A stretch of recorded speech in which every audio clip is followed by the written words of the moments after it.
Hello, everyone, and welcome back to another Clipsource conversation.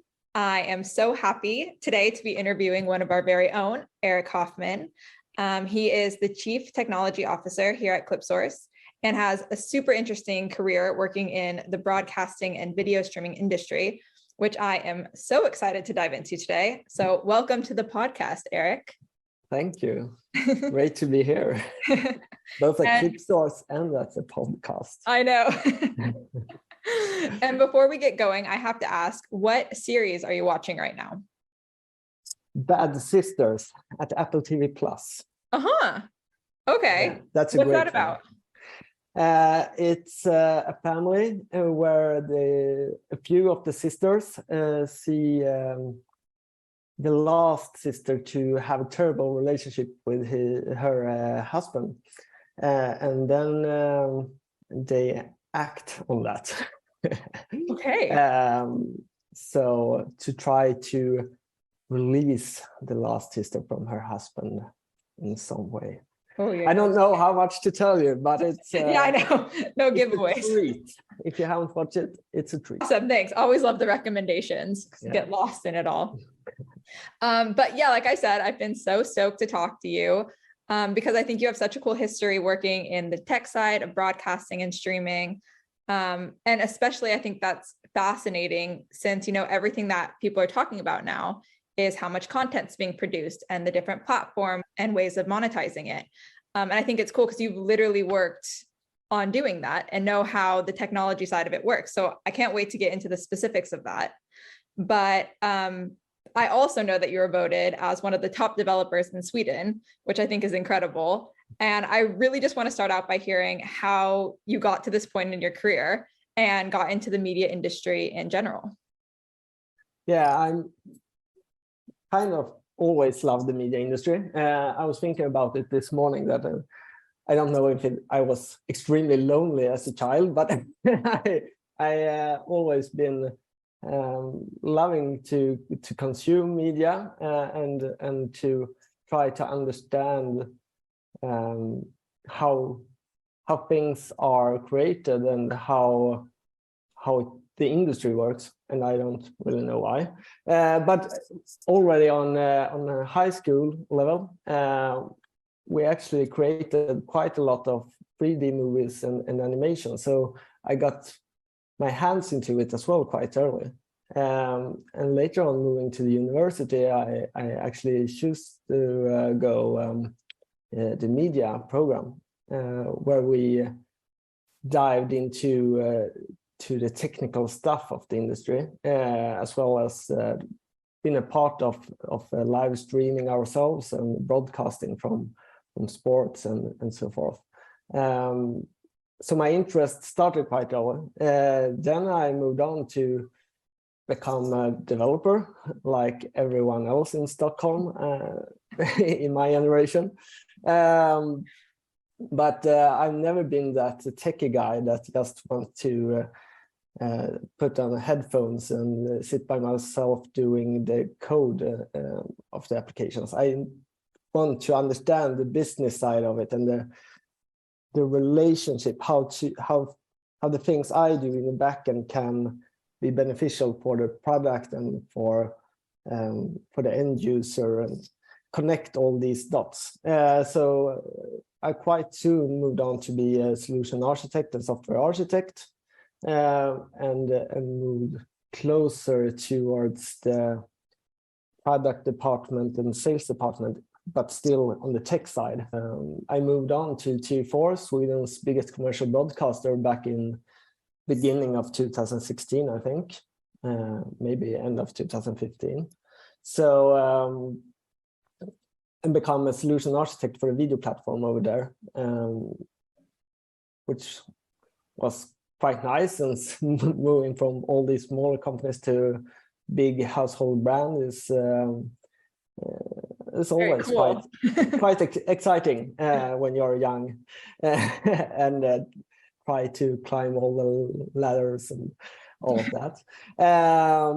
But there you had this environment where you had opportunity to work close to media creation, media distribution, the ad integration, how to interact with the end users. And there was a lot of dots to try to connect and build stuff from, and a lot of data and consumption. So the creativity really sparkled. Moving forward a few years, I became the head of player and video at TV4, where I really had this end user connection by building all the video players for our applications, both on mobile, TV, and web as well. And then my interest moved to be the interaction with end user and the interactivity in the web player, not only the play out of content. So wait, so you've built the systems that play the content, and then now you're analyzing how people interact with it. Yeah, and then I got this interest from the ad side of it, since I mean, video by itself, as of today, or moving back a few years, even more, is just a one-way communication. And ads as default is that as well, but it creates this opportunity of getting the end user to interact with something, try to not lure the end user into interact, but try to build the ad experience into something exciting that will not only be beneficial for the advertiser or for the broadcaster, but for the end user as well. And that's, well, a journey that the ad industry is still in. Yeah. To some extent. It's quite a long way to go, to be honest. but it's quite interesting when you have all this data from the end user consumption, and you have different ways of interacting on different platforms. You have different possibilities. You have patterns of consumption that differs from a small mobile screen where you have your thumbs on the screen, more or less, to desktop where you have your mouse pointer, to TV where you don't have a pointer in any way, but you might have your second screen, that is your mobile, in your hand. And all of these things and what you can build out of it is something that I'm quite interested in. It's like that's so overwhelming. It used to be so simple. You watch TV on a TV and that's it. And now it's like, yeah, and I mean, this is something that will grow even more. Just for the last few months or year, we've seen all subscription services wanting to move into AVOD and being supported by advertising. So, I mean, for now, they might just go with trying to replicate what we already have in the broadcasting industry, just playing ad breaks. Yeah. But I'm quite sure that over time it will be even more exciting stuff going on, since it needs to be a part of your service. It can't just be the payment for your service. It should just not be pay with money or your time consuming ads. Yeah. It should be more of a driver to something else and enhance the experience in some way. And there are a lot of techniques to do that already. There are possibilities to, inside a video, change ads in the video. So you can have in one country it might be a Coke on the table, and the next one it might be some Asian drink. I don't know, but I mean that's already possible. And looking at these big brands going into streaming like Amazon, Apple, Disney, since they have this broad business, there's so much possibilities for them to have businesses from their video that's not a direct revenue, but rather comes later on. So they already have all of this playing, like Disney. They have videos of their brands and IPs like Star Wars, but what they really earn money on is the park and recreation or the merchandise or the music or everything around that. So why not sell things in the context of the video? My biggest example of this is usually Amazon, coming from being a marketplace primarily, having a streaming service now. They have this X-ray functionality of showing what's on in this scene, whether it's a song or an item or a book, what it might be. You can imagine that it can be quite a simple upsell for them to just try to sell it from their own marketplace, from the scene itself when you see it. But that's so crazy to me. Like, it's even crazy, you know, it's like on the back end, you're not even thinking about just the entertainment anymore and delivering the entertainment, but it's like, what else can we put in here to make people interact with it more, or to like make them spend more money, or to, you know, exactly. There's so much going on. And it's not only about trying to drive revenue as such, but it's also possible to create a better end user experience. I don't know how many times I've been watching a TV show or a film, and I sit with my mobile trying to search like IMDb, which actor is in here, which other series have I seen her or him, or where can I buy this book that's in this scene, or these shoes that the actor has in this scene. So I think it's about creating this relationship with the end user, trying to understand what the end user might be interested about before he or she knows it himself. Yeah. It's so, like I said, it's so interesting just hearing what goes on the backside of like creating the platforms that people like me are just binging content on. You know, there's so much going on. Yeah. And I mean, there's a lot going on that's quite standardized as well. That's not just, I mean, a lot of data flowing through the system. But what I like is this creativity of building not necessarily new stuff, but trying to move things forward through combining technical possibilities and changes in consumption patterns and all these things. I feel like this is a good time then, like in your opinion then, from where you've worked and what you've seen develop, because you've been a part of developing a lot of new things in Sweden, where do you think the entertainment industry is going? Or what do you see happening in the future? I think everyone kind of agrees that where we're going with all the SVOD services, creating a lot of originals for their own service, which might be valuable for themselves in like a quarter. That's not something that will work long term. Looking back a few years when House of Cards was the front runner for Netflix, it was a great production. There's a few of the seasons that's really, really great, not the last one. And I mean, nowadays I can't imagine that Netflix gets any new users due to House of Cards, even though there was so much money put into it. And that applies to more or less every TV show or movie that they create.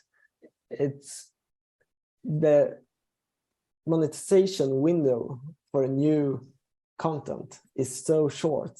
It has to be this great success directly, otherwise it's just scrapped. So I think what we need to do moving forward is to find a way to monetize the back catalog. And I think you can see that on all these services, looking at Disney Plus, for instance, which everyone is talking about doing a great job, and they grow a lot, and they go by Netflix in numbers when it comes to subscribers. But looking in like US, Disney haven't grown at all for the last few quarters. And Netflix haven't either, but Netflix is like twice as big as Disney Plus in the US. No one talks about that. Yeah. HBO Max is bigger than Disney Plus in US. No one talks about that. Everyone just celebrate Disney for being this great company. They're so iconic, so you just assume that they're just up there with the other players. But they more or less only grew in new markets. And I mean, you can still compare to Netflix because Netflix is in a lot of markets already. Disney still have a rollout plan.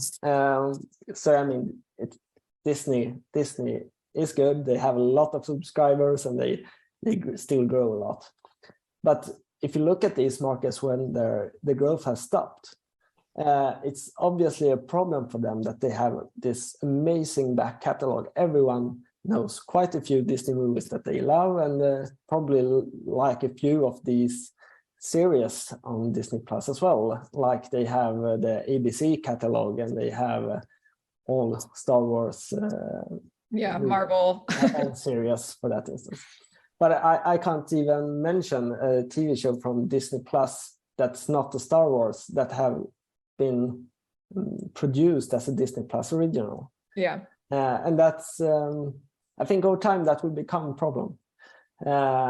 They have this stickiness because they have a lot of child content, of course. I mean, I can look at my daughter and she watches Vaiana and Encanto like 10 times a day, I feel like. I know these songs better than the music I listen to myself. And I assume that's the case for all parents. But I watch those and I'm not a parent. So the back catalog is the big questions going forward. Looking at Netflix as well, once again, they're every quarter where they don't make the result that the market expects, they just say it's because we didn't have any front runner this quarter. But look at this next quarter, then we have Stranger Things season 100, more or less. So what is it? You've got people though, are they're ending their subscriptions and then waiting till they get better content again, and then restarting their subscriptions and going back and switching around now. Yeah, and I mean that's the scenario when there's so much to choose from. And we can come back to that in a minute. But every quarter when Netflix have a front runner, they get good results, and they quite obvious about it being because we had a front runner. So putting all this money in new content each and every quarter, not getting any monetization about their old back catalog, but still having that on the service. I mean, that's, I think we as an industry need to come up with an idea how to handle that. What would you do? Or what do you think could even be done with old content? I mean, to some extent, there's already a few things being tested out there.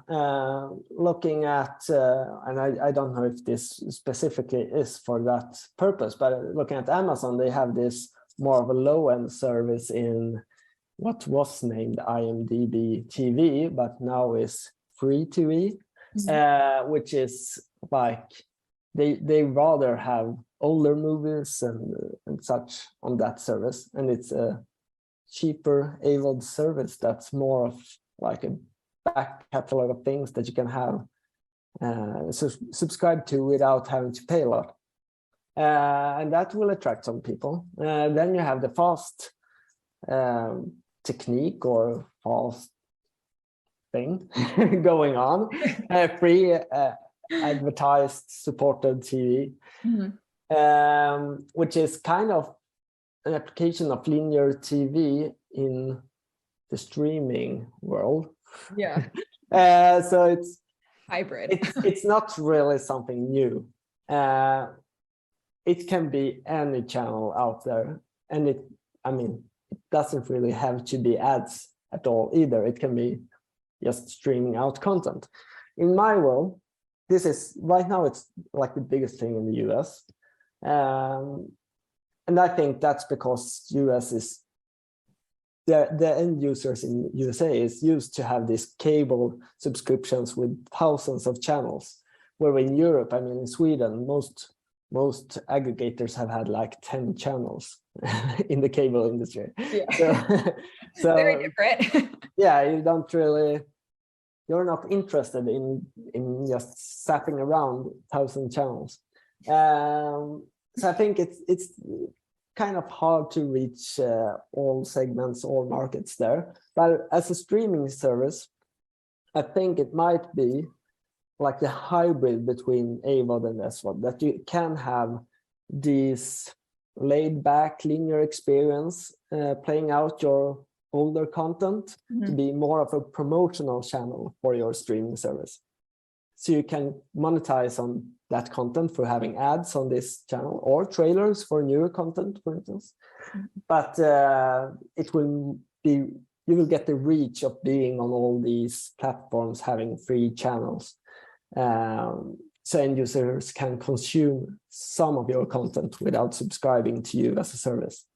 I think that's actually really smart, because I feel like I even think about now when I still watch cable TV sometimes, but I don't pick anything that I haven't seen before. I go, oh my God, this old movie's on or something like that. And exactly. I get excited, but I would never choose it if I was on Netflix or HBO or something. Exactly. And that happens to me from time to time as well, that it's a movie that you would never choose to watch on a streaming service, even if it might be on 3 or 4 of your streaming services that you subscribe to, but you don't even move from this channel over to the streaming service and restart the movie. You just sit there and, well, I can watch this. And I mean, looking back at when I was younger, when you were home from school, for instance, and you just put on a channel, and back then, I mean, most of the channels, to be honest, was like streaming old stuff, or just these comedy series over and over, and you don't really care if you came in from the start of a show or if it's in the middle of it. It just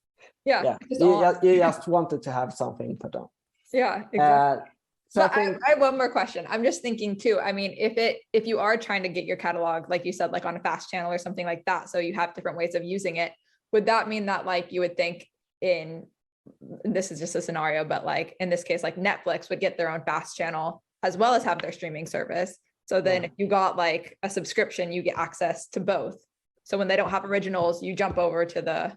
Yeah, I don't think it necessarily needs to be inside Netflix to watch these channels. It might be, but as well to be provided in every other fast streaming service. I mean, like Pluto TV or Roku or Rakuten TV. So people selling their content. And so it's more of a promotional channel where you want the reach, but you can brand the channel in like Netflix comedy channel, not Netflix drama channel, etc. I see what you're saying. You're trying to make people interested in your content. And what you're playing out is your older content that might not drive users into your platform otherwise, as just being in the platform as a name.